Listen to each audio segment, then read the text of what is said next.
good friend to me. Sure, feel free to hand me all the gold you want.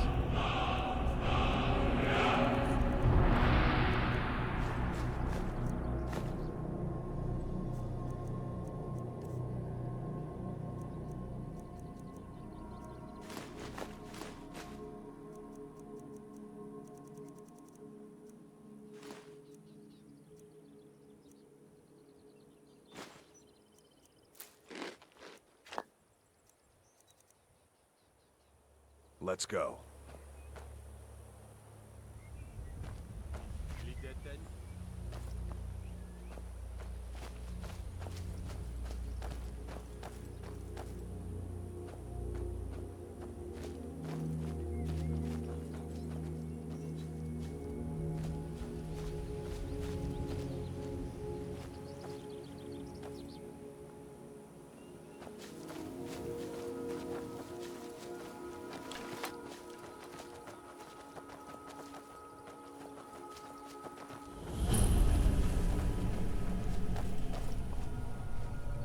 I'm glad you're here. This is the headquarters of the Nightingales, cut into the mountainside by the first of our kind. We've come to seek the edge we need to defeat Mercer Frey. If you'll follow me, I'll try to explain on the way. Gallus, Mercer Frey and I were once members of what's known as the Nightingale Trinity.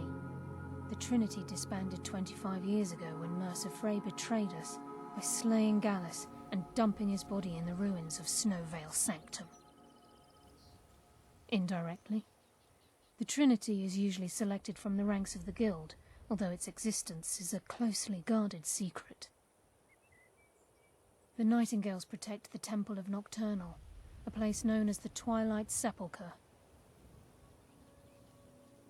She's the mistress of night and darkness, and the patron of every thief in Tamriel. Nocturnal isn't one for worship and reverence. There are no priests and no sermons, no services, and no alms. She influences our luck, and in return, demands payment. You're closer to understanding than you realize. The only difference is she doesn't demand payment in the traditional sense, and sometimes the cost can be quite high. Whether you know it or not, Nocturnal dictates how well we perform as rogues. Again, you have to think differently. Haven't you ever noticed how our luck behaves? Like a novice picking an impossible lock, or a blind man suddenly turning to face you as you reach for his pocket. It's through these subtle means that Nocturnal influences us. Nocturnal's whim is the greatest mystery to everyone. There have been volumes written on the subject. Does she exact payment when we die? When we suffer, does she revel in our misery? No one knows. The return certainly seems worth the risk, though. It's my hope that you will, yes. This way, please.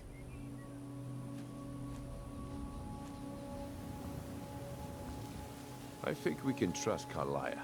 Let's see what she's on about.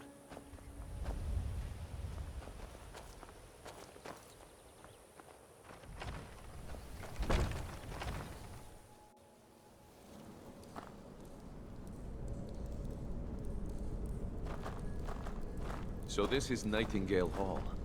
I heard about this place when I joined the Guild, but I never believed it existed. The assumption that the Nightingales were just a myth was seeded within the Guild on purpose.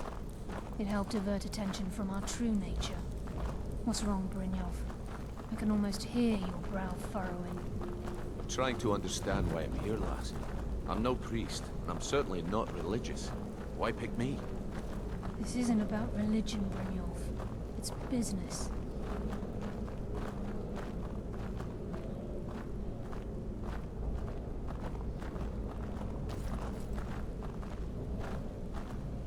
This is Nightingale Hall.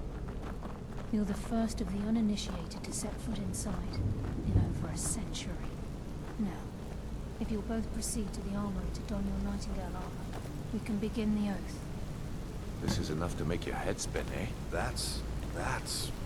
wow.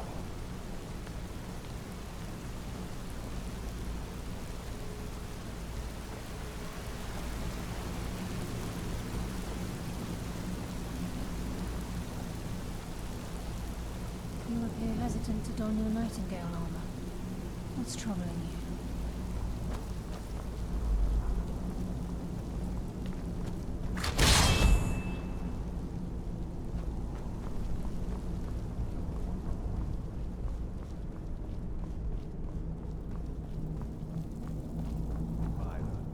I'd pay good money for a pint of ale to warm my bones. Yeah, patience isn't exactly my strong suit.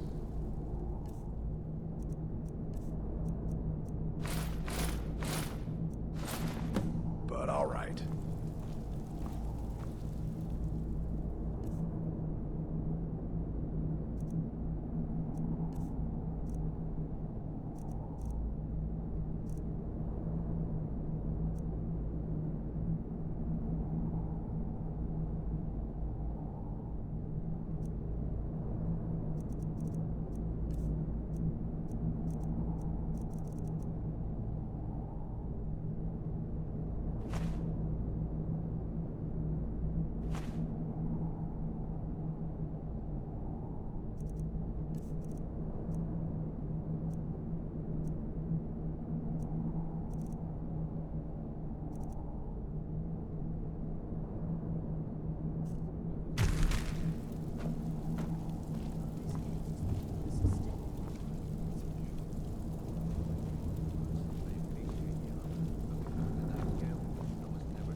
Must have Nocturnal at our backs.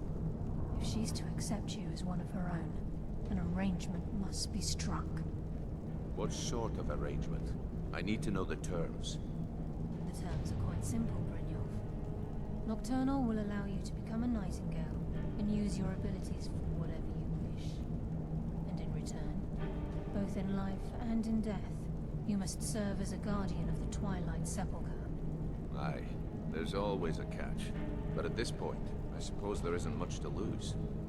If it means the end of Mercer Frey, you can count me in.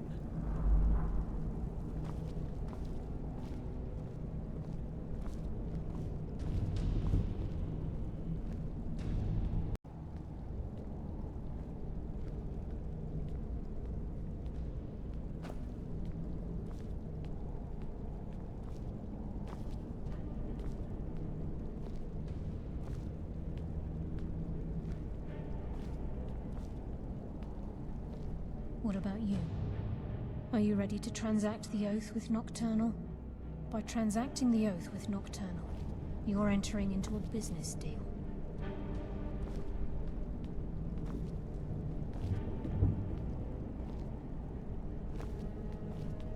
What about you? Are you ready to transact the oath with Nocturnal? What about you? Are you ready to transact the oath with Nocturnal? What about you? Are you ready to transact the oath with Nocturnal?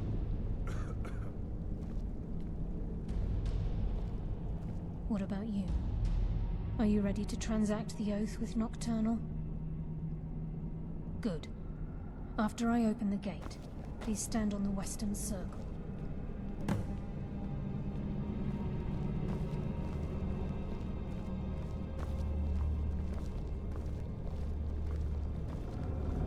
I think we should trust the lass and take the deal.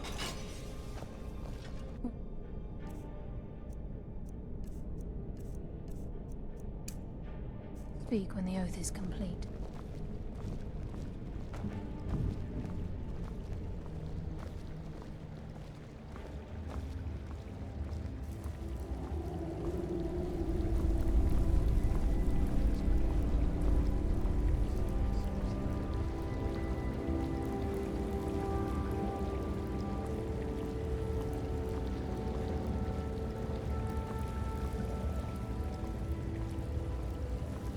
I call upon you, Lady Nocturnal, Queen of Murk, and Empress of Shadow.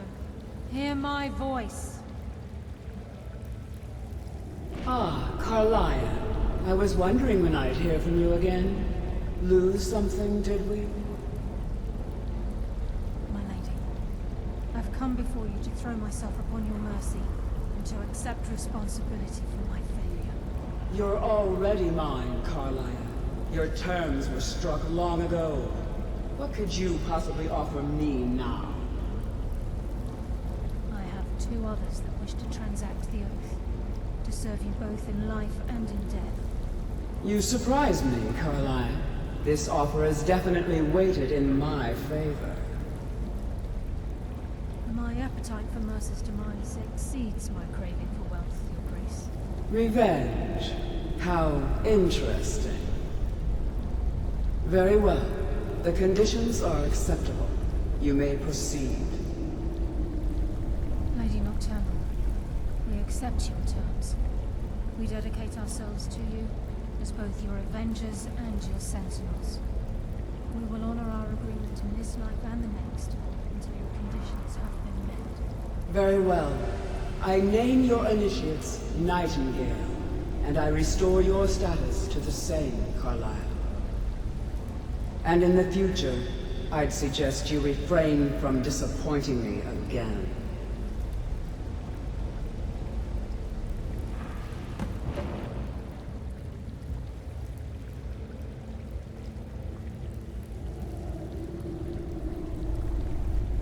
Now that you've transacted the oath, it's time to reveal the final piece of the puzzle to you.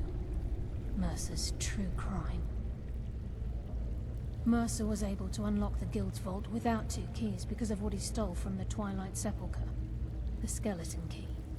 By doing this, he's compromised our ties to Nocturnal, and in essence, caused our luck to run dry.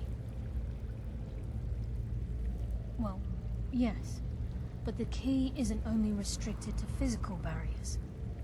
All of us possess untapped abilities, the potential to wield great power securely sealed within our minds. Once you realize the key can access these traits, potential becomes limitless.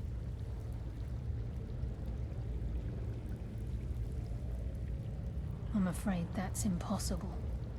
If the key isn't returned to its lock in the Twilight Sepulchre, things will never be the same for the Guild. As time passed, our luck would diminish to the point of non-existence, and whether you know it or not, our uncanny luck defines our trade. Very true. In our line of work, it's quite rare we set out to return a stolen item to its rightful owner. Before we depart, Brynjolf has some business to discuss. I suggest you listen to him. Listen, lass. There's one last piece of business we need to settle before we go after Mercer. The leadership of the Guild. Karliah and I had a long discussion before you arrived here. Thanks to your efforts, Mercer's treachery has been exposed. After we deal with him, all that remains is restoring the Guild to its full strength. As a result, we both feel that you have the potential of replacing Mercer as leader of the Thieves' Guild. I've been at this game a long time, my friend. A long time. I've stolen trinkets from nobles and framed priests for murder. I'm good at what I do, maybe even one of the best, but it's all I know. I've never been one to lead, never desired it, never cared for it, don't want it. Well, we have a bit of an errand to run before your coronation, so don't get sentimental on me now. Then it's decided. When this is all over and Delvin's contacts assure me that we've regained our footing in Skyrim, we'll handle the details. Until then, we have quite the task ahead. I've been poring over the plans you brought us, and I'm convinced the eyes of the Falmer are in the Dwarven ruins at Erkenthand. Karliah and I will meet you there. Prepare yourself, lass. This will be a fight to remember. If you would have asked me that yesterday, I'd have said no, but now I think our chances have improved. Look, call me crazy if you like, but I trust Karliah. I don't think she'd lead us down a suicidal path. Besides, I'd rather die with some of Mercer's blood on my blade than spend the rest of my life regretting that I ran the other way. Aye, and some of what Karliah said is starting to make sense. Mercer may have damaged our reputation and raided our coffers, but this goes well beyond even his twisted form of larceny. Old Delvin kept calling it a curse, and we all laughed at him. Looks like the joke's on us.